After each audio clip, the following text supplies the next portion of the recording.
Kenapa? Gara-gara ada pohon mangrove, buahnya bisa diolah dan ibu-ibu di sini juga bisa produksi menghasilkan cuan. Kalau banyak penanaman mangrove, selamatlah nelayan. Terus juga mangrove itu banyak manfaatnya di bidang buat nelayan, seperti kayak ngejaring ikan, ngejaring udang, itu tempatnya di wilayah-wilayah mangrove itu banyak buat membantu masyarakat Kampung Beting khususnya nelayan. Alhamdulillah, semenjak namanya ada penanaman pohon mangrove dan kami warga Kampung Beting bisa mengolah namanya itu buah mangrove menjadi pewarna alami untuk batik.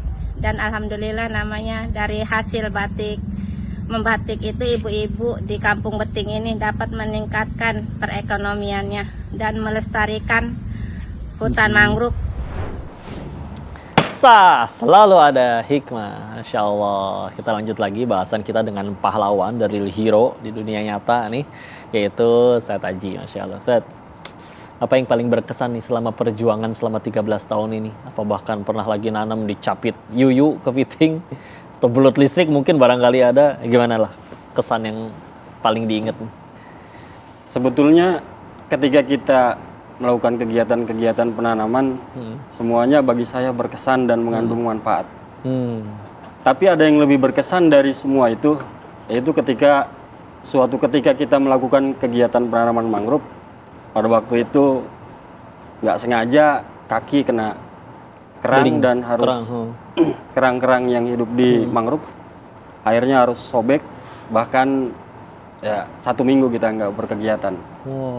Ya, tapi ya tajam ya. Ya, alhamdulillahnya ya bisa melihat mangrove itu tumbuh, dan itu jadi salah satu hal yang paling berkesan dalam semua kegiatan yang kita lakukan.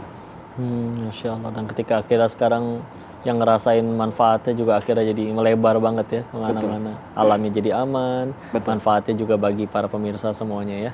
Yap. Pemirsa, kalau teringat ada sebuah hadis, kalau baca di kitab Riyadhus Shalihin Imam Nawawi, kalau Rasulullah Muhammad SAW bersabda menceritakan yang maknanya kalau misalkan kita ngebuang biji itu kita buang ya, nggak sengaja nanam, terus akhirnya tumbuh, lalu setelah tumbuh akhirnya dia dimakanin ulat, dimakanin burung, dimakanin cacing, itu kita dianggap pahala sedekah. Karena kan itu makhluk Allah juga. Dan mereka perlu rezeki, dan itu jadi wasilahnya melalui biji yang tadi kita buang, Masya Allah. Maka Masya Allah, kalau ngebayangin dari hadis itu, yang Ustadz Aji lakukan di Muara Gembong, sampai akhirnya jadi kebaikan, alam jadi baik lagi, masyarakat juga ikut terberdayakan, tambah kreatif, jadi punya pemasukan. Ini beliau tidur aja ini Masya Allah, jadi pahala jariahnya tetap mengalir. Ayo teman-teman, kita mau hidup seperti apa di dunia ini? Terus ngancurin hidup kita sendiri dengan cara berbuat seenaknya aja, yang penting aku suka, nggak peduli orang tersakiti, alam rusak? Atau yuk benar-benar jadi manfaat? Semuanya sama-sama capek, yang maksiat sama yang taat juga sama-sama capek. Tapi capeknya kita jadi apa? Capeknya beliau udah ditunjukkan. Di dunia saja sudah membuat akhir jadi manfaat, tambah mulia, apalagi nanti di akhirat, di surganya Allah. Bismillah, semoga episode kali ini bisa terus memotivasi kita untuk yuk menghargai alam yang kita diamanahi di dunia itu, nggak untuk ngerusak, tapi untuk jadi kebaikan ya. Bismillah. Episode ini harus jadi pemicu bagi kita untuk menjadi hamba yang tambah baik di hadapan Allah ya. Sampai jumpa di program Sah selanjutnya. Sampai jumpa. Assalamualaikum warahmatullahi wabarakatuh. Sah, selalu ada hikmah. Barakallahu fikum.